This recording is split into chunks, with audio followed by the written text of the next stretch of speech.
Panandali ang kaligayahan, ang kapalit habang buhay na pagdurosa, yan ang nangyari sa kaibigan kong nandito sa ibang bansa.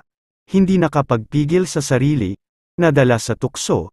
Nandoon siya ngayon nakakulong.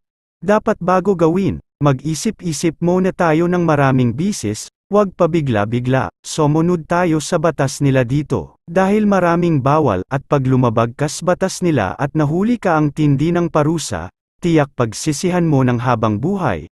Bago tayo nagpunta dito dumaan tayo ng seminar, yung free departure. Kaya hindi tayo pwede magdahilan na hindi natin alam, tulad nitong nangyari sa kaibigan ko. Hindi lang siya ang nagdurusa, pati ang mga mahal niya sa buhay, lalo na kung siya lang ang inaasahan nila. Kaya dapat bago ka mang ibang bansa, alamin mo muna ang iyong sarili kung kaya mo ba magtiis. Hindi madali talaga mang ibang bansa. Yung pangulila sa pamilya o ng kalaban namin.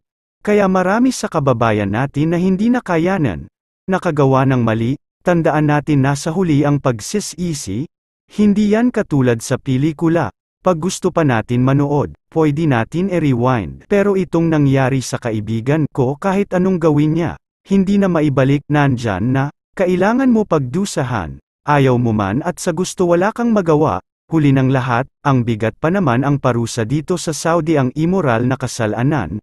Iwan ko ba kung bakit ang dami ng mga kababayan natin na parusahan sa ganyang kasalanan pero bakit hindi mainto? Marami pa ring kababayan nating gumagawa ng ganyan, sa loob ng 24 years ko dito sa pagpanarbaho, kahit isang bisis hindi man pumasok sa isipan ko ang mga ganyang gawain, sa bagay iba yung pinahalagahan mo kung anong meron ka. At dapat marunong makuntinto, alam ninyo mga tropa, masaklap ang nangyari sa kaibigan ko. Binugbog mo na siya bago siya dinala sa pulis, ganito kasi ang nangyari, may syuta siya dito kasang bahay ang trabaho. Pinuntahan niya sa bahay habang wala ang mga amo ng syuta niya, kaso nahuli siya sa amo. Kaya yun binugbog muna siya. At pagkatapos niya bugbugin saka dinala sa pulis at pinakulong. Alam kong maraming mga kababayan nating nakarelate sa video ko na ito. Kaya huwag kalimotang mag-isip-isip muna bago gawin. Isa lang yan sa halimbawa na bawal dito sa batas nila. Kung kayang magtiis mas maganda magtiis lang muna habang nandito pa tayo nagtrabaho. Iwas sa bawal ng batas nila. Pag hindi kayang magtiis mas maganda pa uwi na lang. Para iwas sa kapahamakan. Ang hirap maparusahan.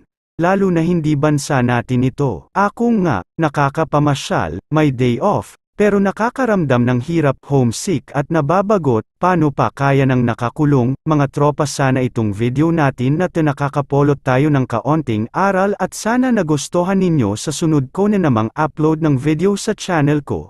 Sana ibalato na lang ninyo sa akin ang pagpindot ng subscribe button at notification bell. Maraming salamat mga tropa sa panunood ninyo, mega love shoutout sa lahat, mabuhay at bye bye.